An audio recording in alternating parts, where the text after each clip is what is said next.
Very excited to have Doug Kirkpatrick come up and speak with us. Doug's with Morningstar, one of the company's foremost experts in managing self-directed work teams, running a business without any bosses. If you didn't get a chance to hear our workshop yesterday, it was fascinating. I saw many faces were there, so here for a little bit more. But Doug will take you through it, and it's really an eye-opening type experience. Doug, take it away. Quick survey question. How many here support increased efficiency, less waste, greater flexibility in processes? Anybody support those things? Oh, okay. All right. Follow-up question.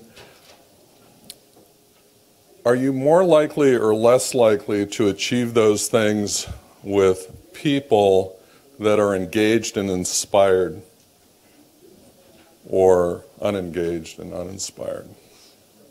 More engaged? Okay. I tend to agree, but I think we're in trouble in America and around the world. If you look at engagement surveys of workforces around the world, a number of companies perform these, Gallup, Blessing White, others. About 2/3 of American workers, for example, are disengaged and uninspired at work. Gallup organization, they do a State of the American Workplace report, and they actually found that 20% of American workers, 20 million people, are what they called actively disengaged. And how they define active disengagement is these people actively undermine their own workplaces. They, in fact, Jim Clifton, the president of Gallup, CEO of Gallup, says these employees have bosses from hell that make them miserable, cause them to roam the hallways of the American workplace spreading discontent. And they place a lot of this discontent on bosses, managers, supervisors, and hierarchy. I'm going to tell you the story today of a company that cares deeply about lean processes, having efficient, tight, non-wasteful manufacturing processes, but does so in a way that also obliterates managerial hierarchy and eliminates vertical bloat and waste, as well as process bloat and waste in the workplace. The way I learned about this company is I met a young entrepreneur in the early 1980s named Chris Rufer, and I'd just gotten out of school and I was looking for a job, and he needed a financial controller. So I joined his team. We started a little company called Ingomar Packing Company, and we had some efficient technological innovations we wanted to implement. We were going to make food products, specifically tomato products for the industrial tomato market. And so we pulled together a team. And we hired some people, and we built a factory, and the company was fairly successful. It did very well. The investors did very well in the company. But we always had this nagging feeling that something was missing. And what we felt was that we just had never put any thought whatsoever into the design of the organization. So we adopted the default design of the time, which was a typical pyramid. And so Chris was at the top of the pyramid, and then we had a layer of managers, and I was a financial controller here, and we had production manager and QC manager and traffic manager, etc. And then we had a layer of supervisors who made stuff happen on the factory floor, and then under them we had a layer of coordinators, and then we had everybody else. So we ended up with a typical, traditional American hierarchy, a perfect pyramid. And we had frustrations with this because every time there was a problem in the workplace, no matter where it occurred, a dispute, an issue, a confrontation, a vendor issue, any kind of issue would always go straight to the top. So the amount of value we got out of this organizational structure was zero. We got no value. In fact, we got negative value because it slowed down decision making and it made things more difficult. The other epiphany that we had one day, Chris was signing checks, and the way that checks came to be was that these supervisors would order parts for the factory, they'd issue a purchase order. We'd receive the part, we'd have a receiver, then we'd match that up with an invoice that came through the mail. The accounts payable clerk prepares a check and gave them to Chris to sign. And he was signing checks one day, and he said, you know, why am I doing this? I'm looking at this purchase order. It's issued by a supervisor in the plant. This purchase order is a legal liability. If I don't sign this check, I get sued. I have to sign the check. I don't have a choice. So he brought the stack of checks down, threw them on my desk, and said, you sign the checks from now on because you're closer to these issues than I am, and that'll free me up to be more strategic. I said, great. So we ran like that. And then we fast forward to about 1990, and Chris decided he wanted to start another factory that would be even more efficient and more effective. And so he asked me to join his team, and I did. So I became his financial controller at the new company. And we were building a factory, and we were working out of a little farmhouse about 2 hours east of here, a little town of Los Banos, California. And it was about March of 1990, and we had a team of about 24 people, and we were working 100-hour weeks, and we had to build about a $27 million factory, which in 1990 dollars was quite a lot of money at the time. And we had to get it ready to run by July. So we were working away on this factory, and Chris came in and said, you know, I'd like to call a meeting and talk about how to organize this enterprise, because I didn't like the way it worked before. And we said, yeah, sure, great. So I got together in a little dusty construction trailer out on the job site that night. And he said, you know what, I'd like to organize this company around 2 key principles that will constitute the entire governance of the enterprise. Okay, that got our attention. That was pretty interesting. The first principle is human beings should not use force or coercion against other human beings. Well, that sounds pretty profound. When you think about it, it's the foundation of all law everywhere in the world. Every law against theft and burglary, assault and battery, rape, kidnapping, and murder, all those laws are predicated on the principle that people should not use force or coercion against other people. The second principle is that people should honor the commitments they make to each other. Okay, that sounded good. When you think about that, it's also the foundation of law, especially civil law. What is contract law, after all, if it's not about honoring commitments? So we were all kind of tired because we were working 100-hour weeks, and we discussed and debated these principles for a couple hours. And at the end of the evening, we all looked at each other and said, you know, they can't think of any reason not to adopt these principles, so let's go. And so we did. Those principles became the governance of the company. So when you think about it, there's some corollaries here. One of them is that if you have no command authority, you can't walk up to another person and say, stop doing X and start doing Y, because no one has any positional power. And you can't walk up to another person and say, well, things aren't working out, we're going to have to let you go. We're going to have to terminate your employment. No one has that authority. There's no command authority. So we had to work through some of these corollaries that were actually kind of far-reaching and kind of radical at the time. And so we went to work. We kept working. We had 3.5 months to build the factory. We're spending millions of dollars. We had hundreds of contractors on the job site. We had to hire hundreds of people to operate the factory. We had tomatoes coming up out of the ground. We had vital equipment arriving on ocean cargo freighters from Italy. And finally, on July 16th of 1990, we built the factory. And we went from this to this. And we ended up producing 90 million pounds of tomato paste for the world market and changed the course of an entire industry. And we did it all without a single human boss. Zero hierarchy.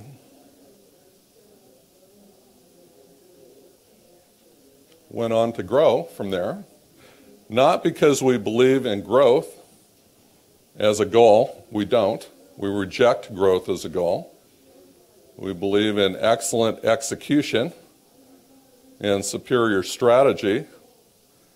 And we believe that if society values those things, it will cause us to grow. That will be an effect of excellent execution, but we have never had a goal of growing. And yet we grew because customers liked what we did. So we expanded our operations up and down the supply chain. We set up remote warehouses across North America, close to customers. We expanded operations beyond trucking into farming and harvesting and transplanting. Ultimately, we became the largest tomato processor in the world. And all of you have eaten our product because it goes into everything you can think of, from ketchup to salsa, barbecue sauce, steak sauce, taco sauce, spaghetti sauce, everything else. Bloody Mary mix, you name it. Now it's about $750 million in sales, about 400 year-round colleagues, 350 to 400, over 2,000 seasonal colleagues. And we did it all without a single human boss. Zero hierarchy. So from there, people kind of got interested in this. And in 2008, we formed the Morningstar Self-Management Institute because we wanted to share these ideas with other people who may or may not be interested. And if people are interested, great. If they're not, that's fine too. But we publish white papers and a book and blogs and videos and interviews and webinars and just all kinds of content about our philosophy, and share it as broadly as we can with anyone that's interested. 2011, author Gary Hamel came out, visited, spent some time, shared with our colleagues at Morningstar, and wrote an article in the Harvard Business Review. It was a cover story. And he said, at the core of Morningstar's eccentric yet effective management model is a simple idea: freedom.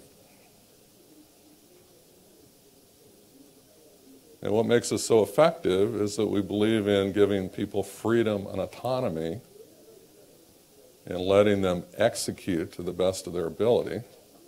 It gives us the best opportunity to perform at a high and lofty level.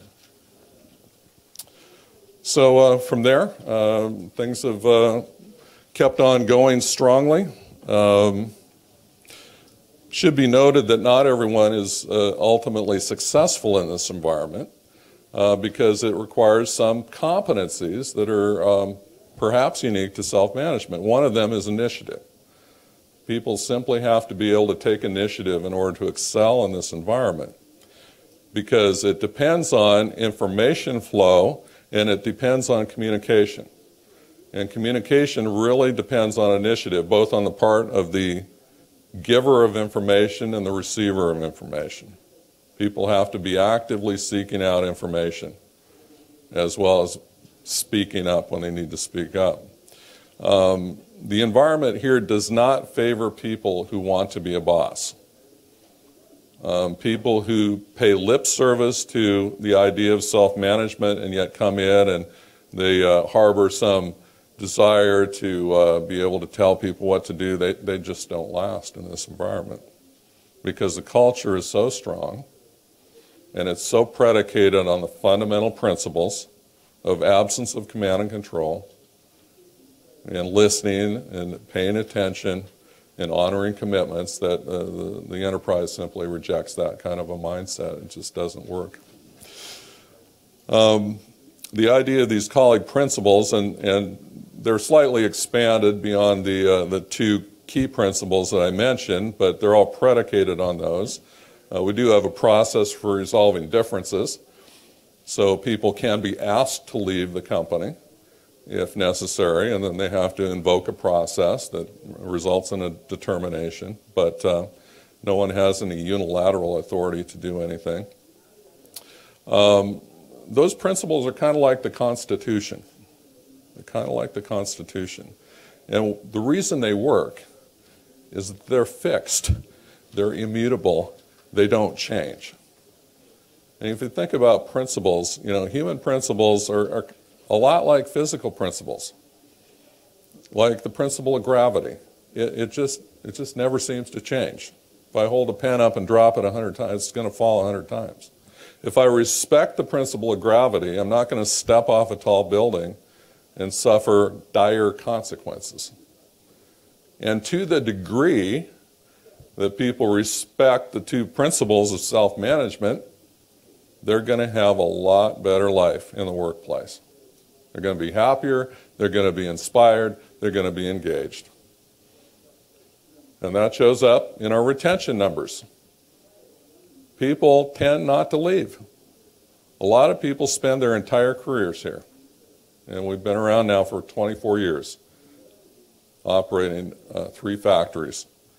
And our retention numbers are fabulous. We've had years where seasonal colleagues return at a rate of 100%.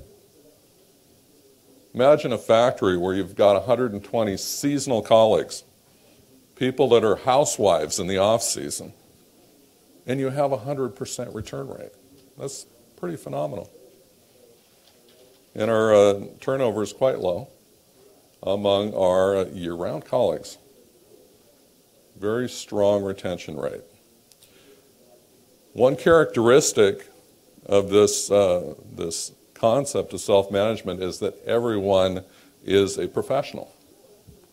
Everyone is considered to be a top professional. And they're paid quite well because everyone is a manager. You know, management is about planning, organizing, controlling, monitoring, selecting. Those are the functions of management. And instead of having a hierarchy of bosses, we expect every single person in the enterprise to engage in all those functions. How does that manifest itself? Well, mechanics hire mechanics, janitors hire janitors, electricians hire electricians. And they're very picky about who they hire. Because hiring somebody is kind of like a marriage. You know, you're hiring somebody, you could be working next to them for the next decade or more.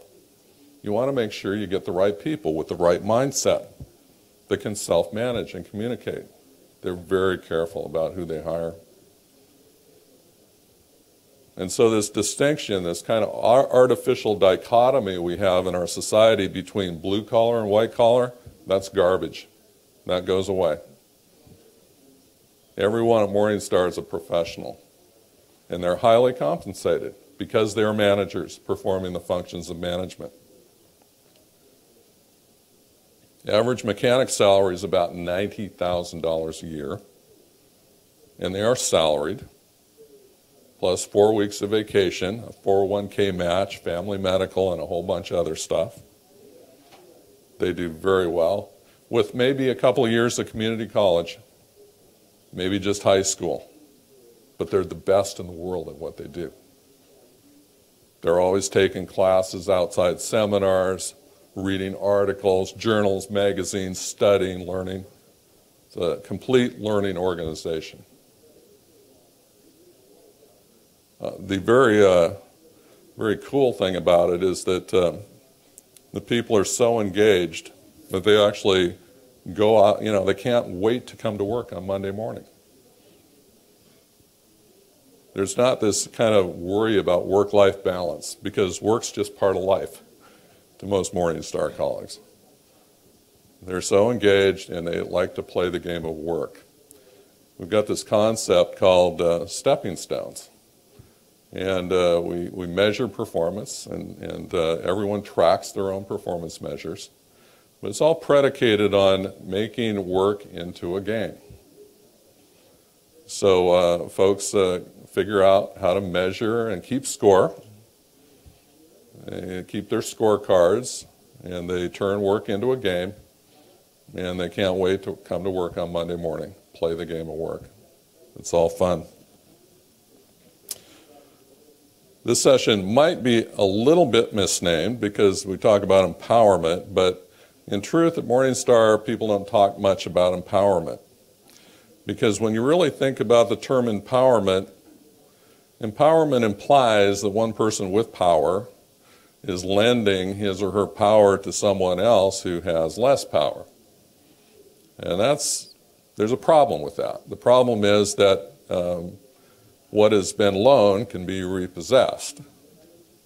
But at Morningstar, everybody has all the power they need from the first day they start work. Because everyone has an equal voice. And people do not worry about gradations of power, because anyone can talk to anyone else about anything. We are a lean company in that we respect people, we eliminate waste, there's massive information flow throughout the enterprise. Everyone has a personal mission that pulls them toward fulfillment of the mission. We have never had a budget in the entire history of the company, and we're always focused on continuous improvement. Our benchmark is perfection. We don't benchmark against other companies or other industries. Our benchmark in cost is 0. Our benchmark in return on investment is infinite. Our benchmark in capacity utilization is 100%. We benchmark perfection, and then we have stepping stones that measure whether we're bending toward perfection or away from perfection. If we're bending toward perfection, that's great. If we're bending away, then colleagues swarm like white blood cells toward a wound to try and help whoever's responsible for that process get it bent in the right direction. Massive amounts of teamwork. This is our org chart at Morningstar. So what we did is we took one of the basic tools of self-management, which is what we call a colleague letter of understanding. So when you don't need hierarchy and don't have hierarchy, people have to have a way to structure their relationships with each other. And so we accomplish that through agreement, voluntary agreement, negotiated agreement between peers, each of whom has an equal voice.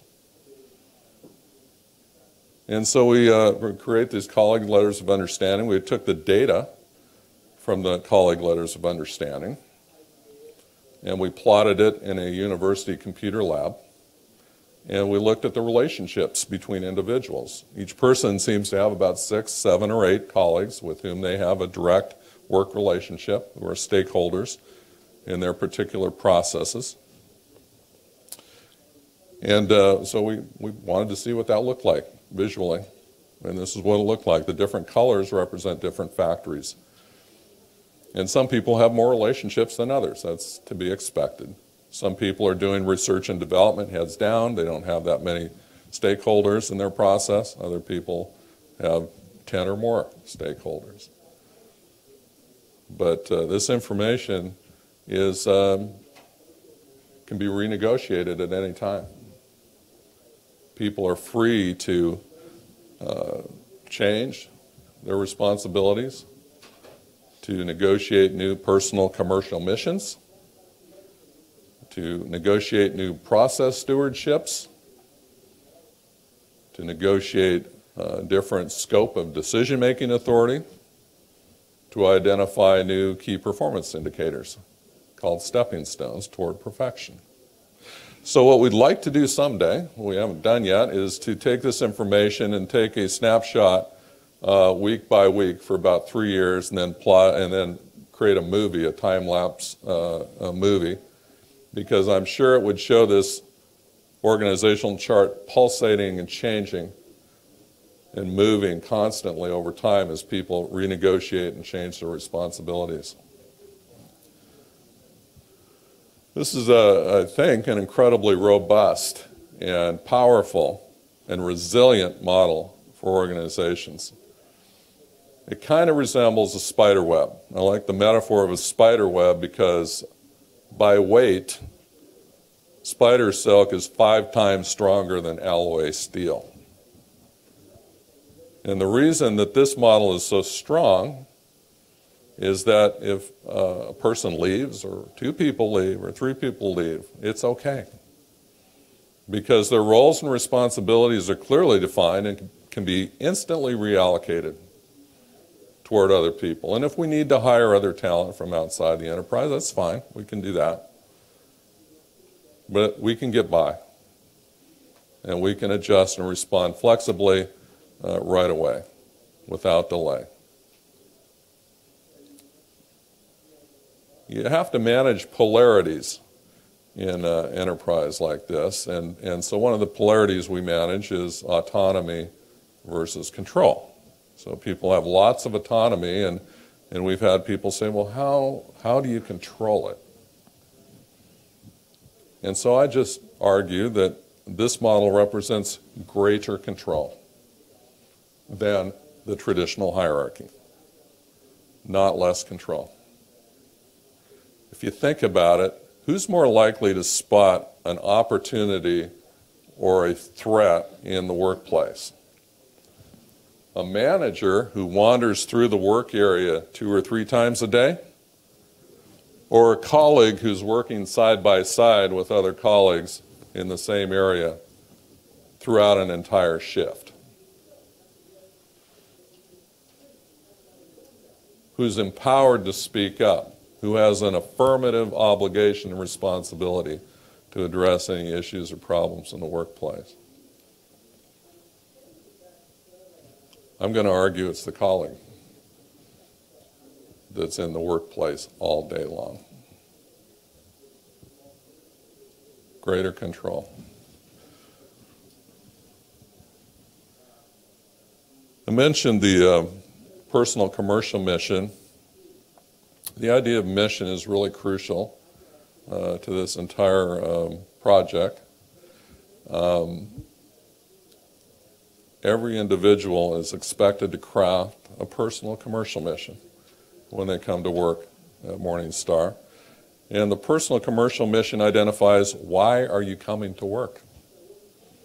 What is your purpose in being here? And what does excellence look like in your role here?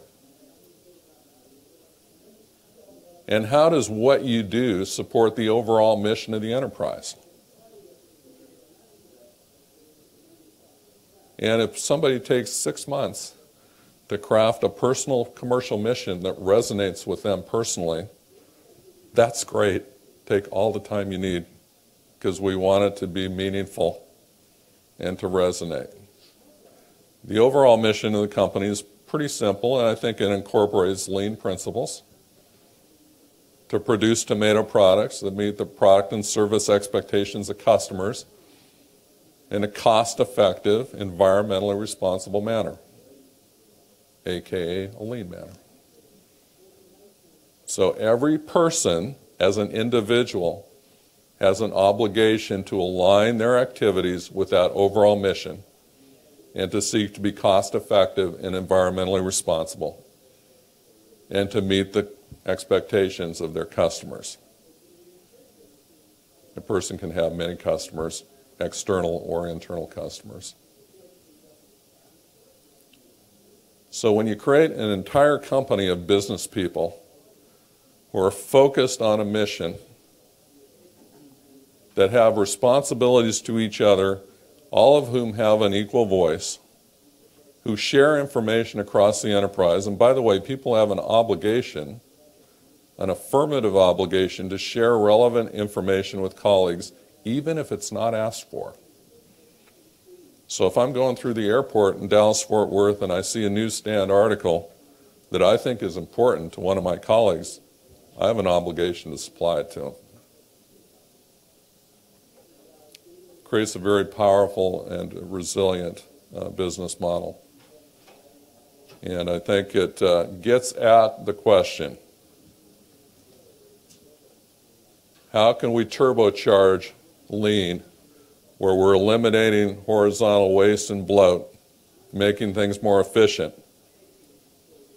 We think part of the answer is eliminating vertical waste and bloat and giving people the ability to direct themselves in the workplace and to do their very best work. With that, I'll hit the pause button and just open it up for any questions. Yes, sir. I'm curious, how many people work at the company? So there's nearly 400 year-round people and over 2,000 seasonal people. If there is no hierarchy, I'm curious how you guys address disciplinary action. There will always be people whose performance falls a little bit short Yep. for personal or professional problems, Mm-hmm. or there will always be misunderstandings, or there will always be people who perhaps are, I would find it amazing if in the 24 years there hasn't been someone who's fallen short of their own personal commercial goal. Not because people are bad, but because it's human nature and these things happen. Mm-hmm. So when they happen, I'm curious to know how the organization deals with them. Right, so there's a very specific procedure that's available to anyone to invoke at any time. We call it the gaining agreement process. It used to be called the resolution of conflict process. And basically what it involves is an initiator can initiate a request of anyone else in the enterprise. And that request can range from anything to, let's say I see a forklift driver driving unsafely. I can say, I'd like you to take 3 days and take a forklift safety class. Or the request could be, you know what, I've seen you do this a few times. I really think you need to culminate your services to the company and find something else to do. So, initiator has a request. The responder must respond by virtue of working at Morningstar and adopting the colleague principles. You have an obligation to respond to any request. And so that response could be one of three things. It could be the person agrees, and that's happened. You know, we've had people say, you know, you're right, I'm not very good at this, I should resign. Or it could be the person comes back with a counter request, negotiates another alternative, like, you know, why don't I take a class instead of resigning, because I think I just need to learn a few things and how to do this better. Or the person could disagree. If the person disagrees, we escalate to a second stage, which is a third-party mediation. So a colleague serves as a third-party mediator. They try to resolve it. You have the same three potential outcomes. If that works, great. If not, we bring in a colleague panel of 3 to 10 people, and they sit around a table and they try to figure it out there. If that works, great. If not, it goes to arbitration, and an arbitrator will render a decision on the request. So much like a court system in a way, with a jury. Yeah, except it's not majority rule, and it's not even if every panelist on the panel favors a certain outcome, that doesn't mean the parties have to agree with it. So it's just kind of a process that goes through 4 stages and has an ultimate determination at the end. Yes? 2 related questions. One is whether financial details, Financial details? yeah. For example, salaries are transparent to everyone. Good question. Not yet. I'd like them to be. Be nice. I think would be a laudable goal at some point. So if they are not, who decides, who and in what way decides about the salary of the newcomer, Yeah. prices, things like that? Yeah, that's a good question. So we hire people, obviously, for their talent, and so we pay market rates for talent when we hire, plus a premium for the management piece. And so people agree to come on board, they work. At the end of the year, we have a compensation process. Each factory has its own compensation committee. And if individuals associated with that factory desire compensation increase above and beyond the cost of living, they have to present a business case for it. Who evaluates the business case, if I may? The compensation committee, which is representative from all areas of the plant. production, distribution, marketing, sales, QC, all those things. And if they can convince the committee that their business case makes sense and it's persuasive, then perhaps they'll get an increase above the cost of living. Otherwise, it's a cost of living increase. Two things. Some example KPIs that the teams have come up with for themselves, and then also biggest challenges that you've seen with this.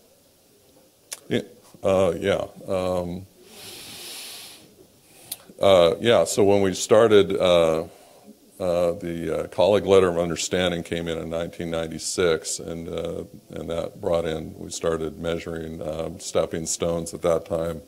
We had about 200, I would say. The owner's stepping stone is return on assets. It's pretty much his only stepping stone.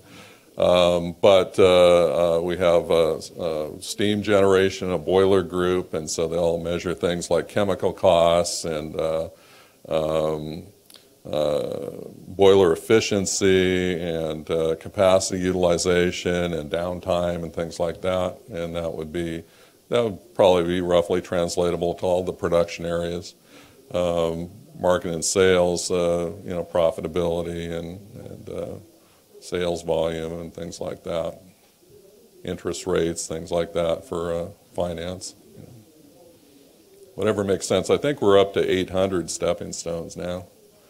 So people, if you talk to people there, they say, we measure everything that moves. Just because it works a game. They have fun with it. Yeah, I'll just come. When hiring, what kinds of things do you look for to see that a person will fit in and be a good, fit with the model you have, and how do you evaluate those things in the interview? Thank you. We do some testing, but that's kind of just to get an idea of personality. In testing, we kind of look for things like drive, determination, which is roughly translatable to initiative, and also conscientiousness is very important to us. Because people have to have a continuous improvement mindset, and that requires, thinking about things. But behavioral-based interviewing, give us examples of a time when you did this, this, this.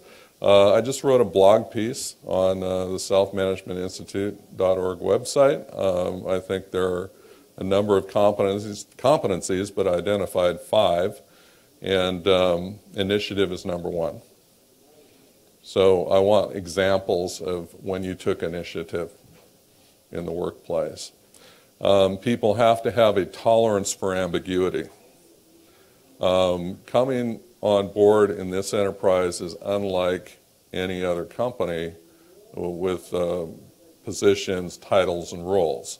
So it can be messy because you have to figure out in your first months of work who your fellow stakeholders are, who is going to be a signatory to your colleague letter of understanding. People have to figure that out on their own. Now, they can access coaching and mentoring, that's fine, but they still ultimately have to identify those relationships on their own. Tolerance for ambiguity is very key. I would say a contribution mindset is crucial. Peter Drucker wrote about that in his 1966 book, The Effective Executive, people that want to help others succeed. Give us examples of when you actively went out of your way to help a fellow colleague be successful.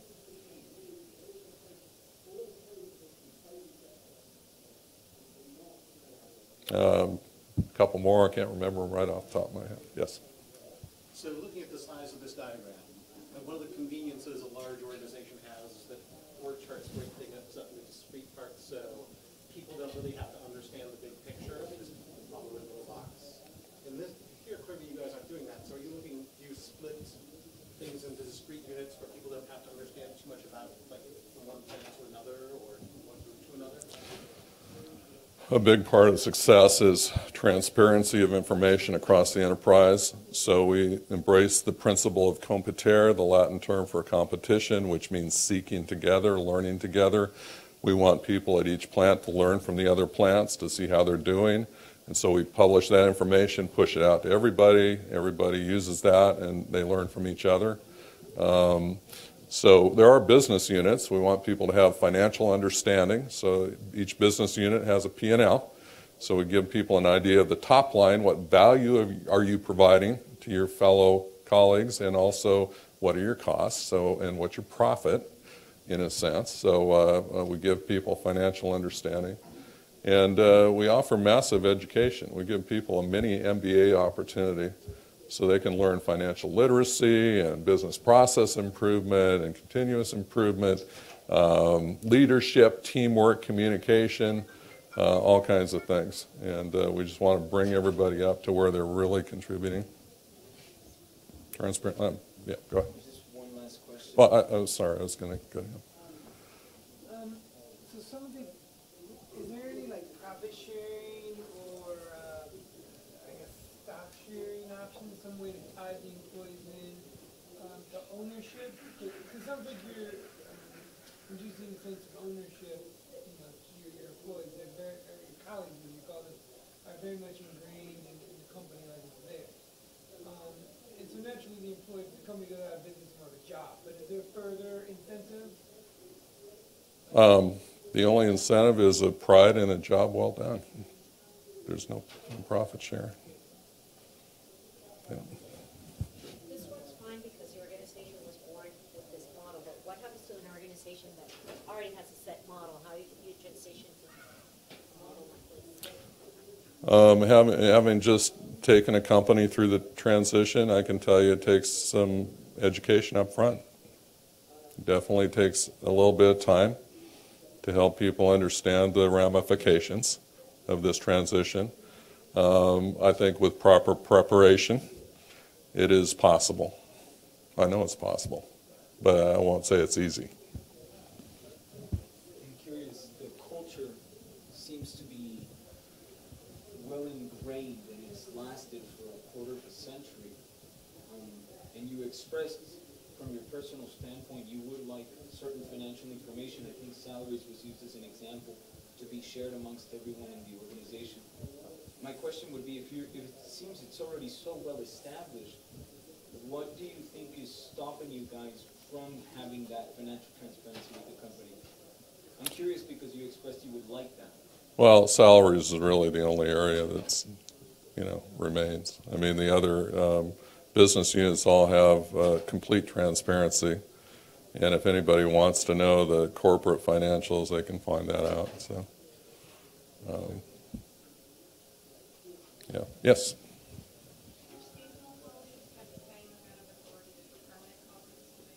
Yeah, equal voice. It wouldn't work otherwise. Everybody's got an equal voice. Person that's sorting tomatoes for $9 an hour has an equal voice to the founder. It's the only way it works.